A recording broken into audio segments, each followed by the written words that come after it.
Hola, voy a dar continuación a la lectura Los brotes de la milpa.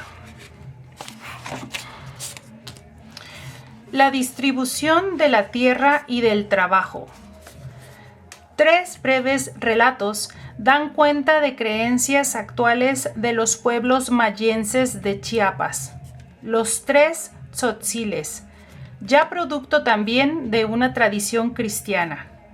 Los antiguos dioses patronos son ahora los santos patronos, pero, a diferencia de los santos en el cristianismo más ortodoxo, no son aquí seres humanos que a través de sus virtudes terrenales son exaltados a una categoría más próxima a la divinidad. Por el contrario, son dioses ya de origen, y ese origen es precisamente el tiempo-espacio, anecuménico. Desde el allá entonces, les fue encomendada su misión en la tierra. En el primero son los hermanos de Dios. Debemos entender aquí que del Dios Sol son hermanos y debemos entender aquí sus desdoblamientos, que al adquirir cada uno un carácter diferente, comunicarán la diversidad a los grupos humanos conformados como hijos. Su tarea es anterior al viaje mismo. Tienen que escoger el territorio adecuado para los diferentes pueblos, de acuerdo con el oficio que darán a cada uno. Los relatos reflejan concepciones de remoto origen, de grupos aldeanos que establecían vecindades con el propósito manifiesto de mantener la paz con los vecinos. Más aún, sabían que su vida no dependía únicamente de la armonía interna, sino que debían buscar una articulación económica en territorios muy amplios. No eran unidades totalmente autónomas. Pertenecían a la que se fue formando como una gran estructura, misma que prevaleció por el curso de los siglos y siguió organizando las relaciones materiales de las grandes aldeas, de las ciudades, de los estados. Después, con la conquista, los viejos órdenes organizativos se mantuvieron en la escala de las nuevas condiciones de vida, pero siempre reflejados y justificados en la acción de los patronos ya dioses, ya santos. Primer relato. Los hombres que vivían en el tercer mundo se multiplicaron rápidamente. Dios se dio cuenta de que ya tenía muchos hijos y entonces decidió crear pueblos. Para ello, dividió las tierras de todo el mundo y envió a todos sus hermanos con la encomienda de que cada uno de ellos fundara un pueblo, estableciendo un municipio. Cada uno de sus hermanos se convertiría en un protector, en un patrono. Así fueron establecidos sobre la tierra los chamulas, los sinacantecos, los tenejapanecos, los huistecos, etc. San Andrés escogió Larraínzar para fundar su hogar. Otros santos eligieron otros lugares. Segundo relato. San Juan andaba buscando el lugar en que habitaría. El primero que encontró estaba en el país caliente, cerca de Citalá, pero en ese lugar había muchas hormigas y éstas picaban a las ovejas del santo. Tuvo que mudarse y entonces encontró otro lugar, Chamula. Sin embargo, este lugar tampoco era conveniente porque carecía de agua. Como las ovejas solo dormían en ese lugar, pero no querían comer, el hermano menor de San Juan le sugirió que se cambiara de nuevo. San Juan ya había empezado a construir su casa, pues había colocado los cimientos de piedra. Había sido un trabajo en vano. Siguió buscando en el mismo lugar de Chamula, por donde ahora está la iglesia de San Juan. Allí sí había agua. El lago era mucho más grande de lo que es ahora. San Juan desgajó un cerro y colocó las piedras en parte del lago. Entonces se quedó allí definitivamente. Nuestro padre ayudó a San Juan a edificar de nuevo. No tenía que esforzarse, pues las piedras iban a acomodarse por sí mismas, aunque lo hacían de mala gana. Una de ellas se quedó al lado del camino y se negó a moverse. Cuando las demás piedras llegaron al lugar de la construcción, la campana repicó por sí sola. Cuando San Juan acomodaba las piedras, aunque éstas eran muy pesadas, obedecían y se quedaban en su lugar. Por fin, San Juan había encontrado el sitio adecuado y allí se quedó. Tercer relato. Cuando nuestro Padre ascendió al cielo, los santos le preguntaron dónde vivirían ellos. Nuestro Padre les contestó que ellos se quedarían con sus hijos, los hombres, sobre la tierra. Así sería con San Juan y también con San Lorenzo, que quedaría junto a él, ya que ambos se dedicaban a cuidar ovejas.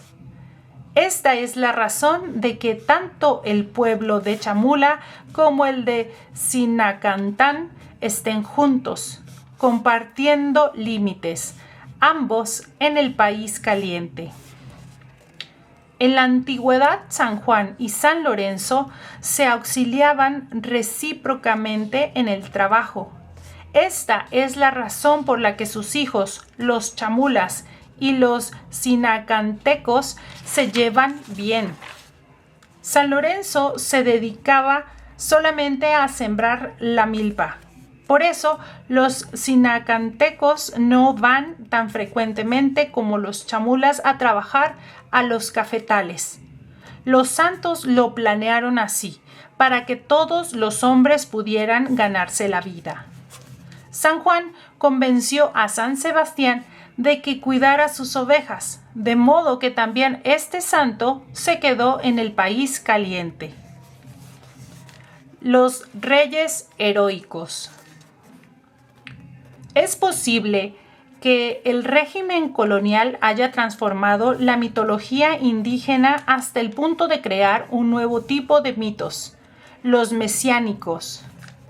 Al menos no hay claros vestigios de que existieran antes de la invasión europea, más allá de las grandes diferencias entre los muy abundantes mitos mesiánicos actuales, distribuidos por todo el territorio de tradición mesoamericana, y aún mucho más allá. Hay elementos comunes. El personaje heroico y central, muchas veces denominado rey, pierde su poder ante la llegada de los extraños. Huye ante la derrota con todo su ejército por un largo camino subterráneo, no sin antes prometer a su gente que retornará un día y recobrará su dominio, con la consecuente independencia de sus hijos, ahora sujetos al dominio extranjero. Los mitos mesiánicos de nuestros días revelan su composición con elementos antiguos. Los protagonistas son dioses patronos, con frecuencia patronos de etnias, convertidos ahora en reyes por la imaginación popular. Muchos episodios de sus aventuras pertenecen a viejos relatos ya míticos, ya históricos. La promesa del retorno de los reyes parece inspirada en el viaje cíclico de los astros que penetran en su ocaso a sus cursos inframundanos para volver, revitalizados a su orto oriental.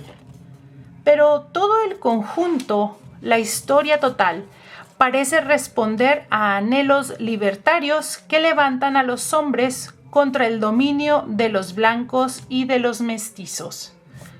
Presentes las promesas de los héroes en los momentos más críticos de la vida colonial. No es extraño que sus reyes sean los caudillos del imaginario colectivo durante las luchas libertarias y que aparezcan en la memoria histórica de los rebeldes y sus descendientes, realizando las consabidas proezas de su carácter divino, conservando la esperanza de retorno aún después del fracaso del movimiento bélico, como lo afirman Barabás y Bartolomé. Aquí es precisamente donde radica el potencial revolucionario de las utopías surgidas en el seno del pensamiento comunitario y por lo tanto mediadas por una colectividad de participantes que les otorgan un carácter concreto. No es su realización fundamental, sino su capacidad para otorgar esperanzas, y esperanzas no pasivas, sino activas, como lo demuestran las insurrecciones, tanto los miches como de otras etnias, que fueron guiadas por una irrupción de profetismos que actuaron y dinamizaron las expectativas milenarias.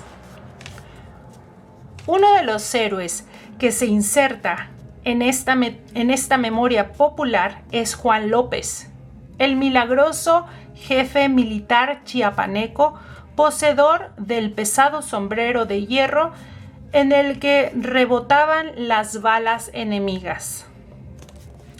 Procedentes de una amplia literatura, presento enseguida dos ejemplos. Oaxaqueño el primero, maya peninsular el segundo. La historia indígena del territorio oaxaqueño cuenta cómo fue el caso de los levantamientos de los mayas de Chiapas, con movimientos respaldados por la promesa de los reyes.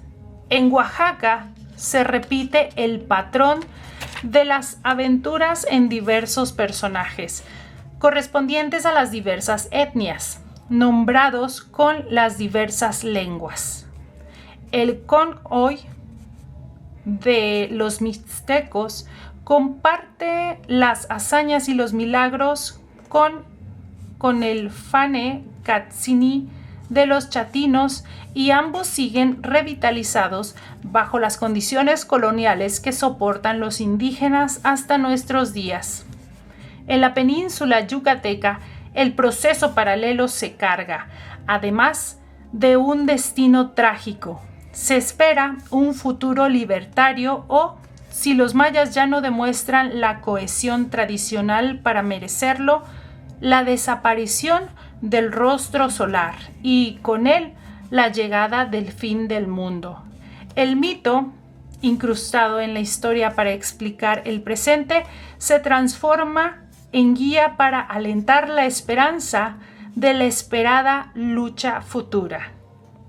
Bueno, pues hasta aquí dejamos la lectura hoy. Muchas gracias.